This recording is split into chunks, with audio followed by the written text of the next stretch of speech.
Bienvenue sur le podcast des atypiques sensibles, un podcast dédié à tous ceux qui n'entrent dans aucune case. Je suis Nadège, coach de vie certifiée spécialisée dans l'accompagnement des atypiques sensibles. Mon objectif au travers de ce podcast est de te permettre de mieux te comprendre et d'oser te montrer tel que tu es. Ensemble, allons faire briller ton unicité. Ici, pas de blabla, mais du peps, de la joie, de la créativité et beaucoup de bienveillance. Si ce podcast te plaît, laisse 5 étoiles et un avis, ça lui permettra de voyager et d'agrandir la communauté des atypiques sensibles.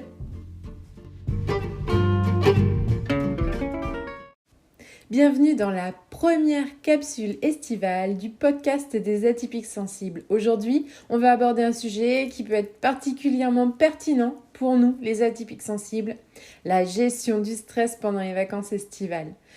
Alors, quand on fonctionne un petit peu différemment, il est hyper important de prendre des mesures spécifiques pour préserver notre bien-être émotionnel et notre santé mentale pendant cette période.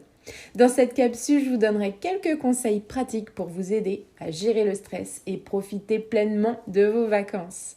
Premier conseil, déjà, planifier à l'avance. La planification, c'est un trésor. Je sais qu'on est nombreux chez les atypiques sensibles à dire non, moi je veux pas prévoir. Mais ça rassure, ça évite le stress, le cerveau n'aime pas l'inconnu.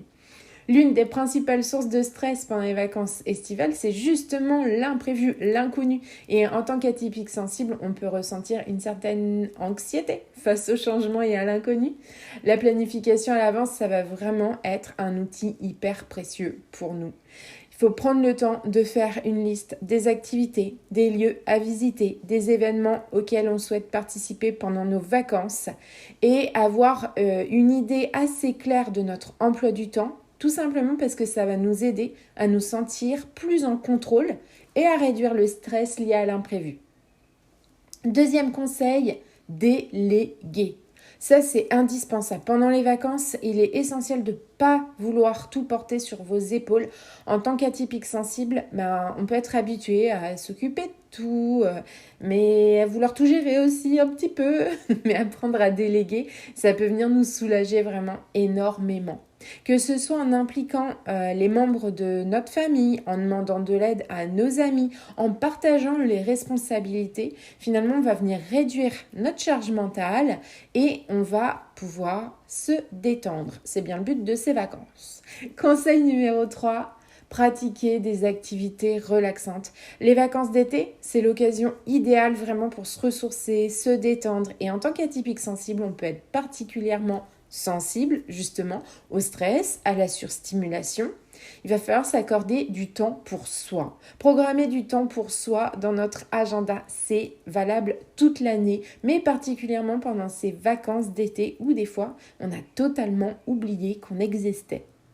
Alors, il faut trouver des activités relaxantes qui nous apaisent. Ça peut être simplement la lecture d'un livre, ça peut être la méditation, ça peut être une promenade en pleine nature. Tout ce qui va vous permettre de vous recentrer et de retrouver votre équilibre émotionnel.